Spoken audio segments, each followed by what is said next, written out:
Why terrible financial habits are a recipe for disaster. Poor financial habits must be broken as quickly as possible. You can set yourself up for failure if you have poor money habits that hold you back from achieving your financial goals. Unexpected expenses and living paycheck to paycheck can leave you unprepared for crises if you don't have a financial plan in place, let alone savings for retirement. It's clear from this that poor financial practices can have a negative impact on your future. 1. Not being smart with money. A 2019 survey found that the average American spends almost $18,000 a year on things that aren't necessary. That equals almost $50 a day. This amount is enough to pay for dinner at a restaurant, happy hour with friends, bottled water, and coffee to go. When you spend money on things that aren't necessary, you have less money for things that are, like paying your mortgage or rent, lowering your credit card debt, paying off your student loans, or saving for retirement. You don't have to stop all of your non-essential spending to improve your finances. It's a part of almost every healthy budget and happy way of life. But looking at it and finding places where you can cut back is a good first step. Here are some things you can do to stop spending money you don't need to. Use cash to buy things. Research shows that spending cash hurts your mind more than using a credit card. So, people who pay with cash tend to spend less than people who use credit or debit cards. Also, if you leave your credit and debit cards at home and only shop with cash, you'll be less likely to buy things on a whim. Make meals at home. The latter spending survey found that going out to dinner, getting takeout or delivery, and paying for lunch instead of bringing your own are some of the most wasteful ways to spend money. Cooking at home is a good way to cut down on how much you spend on food. You can go out to eat once in a while, but cooking your own meals can help you save money for things like rent and utilities, and they're usually healthier, too. Think about it before you buy. Whether you want to buy a new TV or a new pair of shoes, take a moment to think about and answer these questions. Do you need or want this thing? If you want something, can you really pay for it? How much does it really cost? If you buy this, will you not be able to put money into your savings account? Will you get more credit card debt because of it? If the answer to any of these questions makes you think twice about buying, you might want to wait. Don't give in to the urge to spend all your money.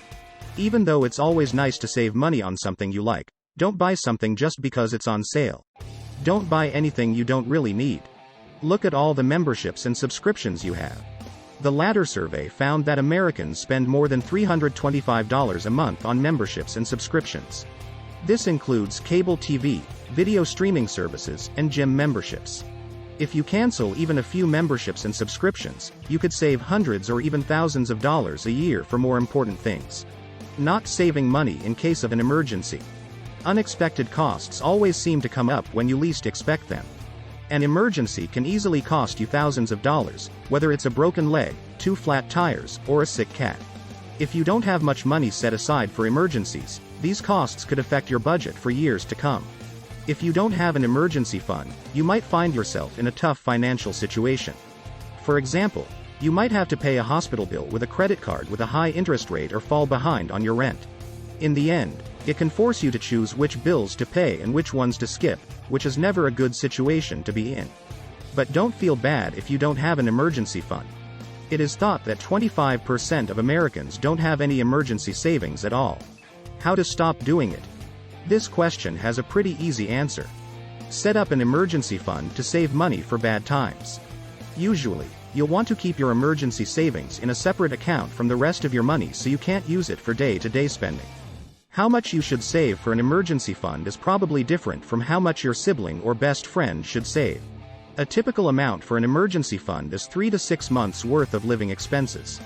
Based on that formula, if your monthly living expenses like rent and car payments add up to $2,500, your emergency fund should have between $7,500 and $15,000. Now, the part of an emergency fund that isn't so easy is building it up in the first place. Don't worry about filling it up quickly. Start with what you can afford and make sure to put money in it regularly. In the end, this should become a habit. That might mean setting aside $25 a week at first for your emergency fund, and then increasing that amount to, say, $75 a week or more when you can afford it. 3. Can't keep track of credit card spending. According to Experian data, by May 2020, the average American had about $5,300 in credit card debt. Some people might have no trouble paying off that much debt, but others might find it hard. Credit card spending that gets out of hand can cause some big problems.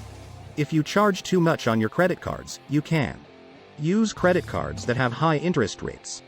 Give you a wrong idea of how much money you have to spend. Take money out of your emergency fund. Take money from your savings for retirement. Your credit score will suffer. Lead to filing for bankruptcy. But don't feel bad if you've used your credit card too much. You have a lot of options when it comes to turning things around. How to stop doing it. Even though credit card debt can be hard on your finances, you can take action to get out of it. Here are 5 ways to do so. Make a budget for your household. A budget can help you make sure that your income and spending are in balance. Keeping track of how much money comes in and how much goes out gives you a big picture look at your finances. Pay more than the bare minimum. Even though it might be tempting to pay only the minimum on your credit card bills each month, doing so can lead to a lot of interest charges. So, how can you avoid paying interest? If you can, pay off your balances in full every month. If you pay more than the minimum each month, you can save money on interest and get out of debt faster. Reduce the amount of credit you use.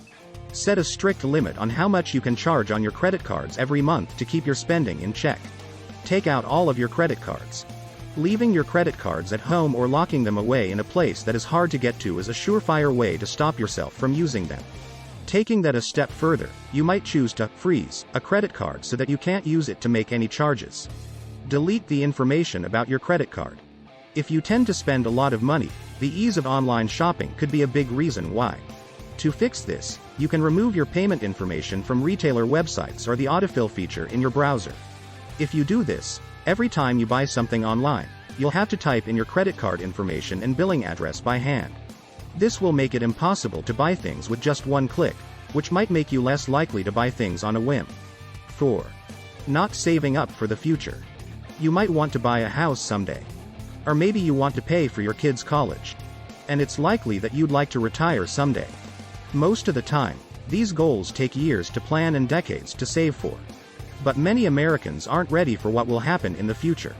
In terms of retirement, a 2019 survey by Northwestern Mutual found that 22% of Americans 25 and older have less than $5,000 saved for retirement and 15% have no savings at all. If you find yourself on this boat, you should know that you are not the only person on board. If you don't save for the future, some of the things that could happen are having no money to buy a house, being unable to help much with your kids' college costs, a retirement that's put off. How to stop doing it. You can always save money for the future. You can start right away by doing the following. Save money automatically. Depending on what your bank offers, you might be able to have a certain amount of your paycheck automatically transferred to a savings account that earns interest. Because everything will be taken care of when your paycheck hits your bank account, it becomes much easier to stick with. Try to find ways to cut costs. Find ways to save money so you can put more money into savings. You could, for example, cancel subscriptions you don't use, shop around for cheaper home and car insurance, refinance your home or car loan, or combine your debt. Get a side job. Find a side job to add to your regular income and have more money to save. No idea what to do? Try making money from a hobby like baking, photography, painting, or graphic design. Make a plan. You can keep track of your spending and savings and reach your financial goals with a budget. Pay attention to saving for retirement. If you feel like you haven't saved enough for retirement, it's not too late. What's the next step? If your employer offers a 401k, make sure you use it to its fullest, especially if your contributions will be matched. If you don't have a 401k, you could open your own individual retirement account, IRA, and put money in it regularly. Both of these are ways to save for the long term that involve investing your money, possibly on a pre-tax basis. When you retire, you'll be able to use the money in these accounts. 5. Not sticking to or even making a budget. If you don't make a budget or don't stick to the one you already have, you lose an important tool for managing your money and making sure your short-term and long-term needs are met. A budget helps you decide what to do with your money and shows you the way to go. How to stop doing it. This is not a hard habit to break. Set up a budget and promise to stick to it. But there are many different ways to make a budget, zero-based budgeting, for instance. It's important to find a way to budget that works for you because that way you'll be more likely to stick to it. At least the following 3 steps should be a part of your budgeting process. Think about it. Look through your bank records, credit card statements, and other financial documents to figure out how much money you make and how much you spend. If you get paid every month, add up the last month's checks. If you don't get paid every month, take the average of the last 3 to 6 months. Set short-term and long-term goals for your money. Figuring out what you want to do with your money is an important part of making a budget. Do you want to get out of debt quickly? Are you thinking about buying a house? Are you trying to save money for your retirement? When making a budget, keep these goals in mind. Keep track of what you spend. This is important if you want to make a budget and stick to it. You should start by choosing a way to keep track of your spending. This could be a budgeting app or a spreadsheet. No matter what, it's important to keep track of your income and expenses in one place, so you can keep an eye on your goals. Also, make sure you schedule time, maybe once a week, to go over your budget. However, I know everyone gets busy, so at least once per month. All the best.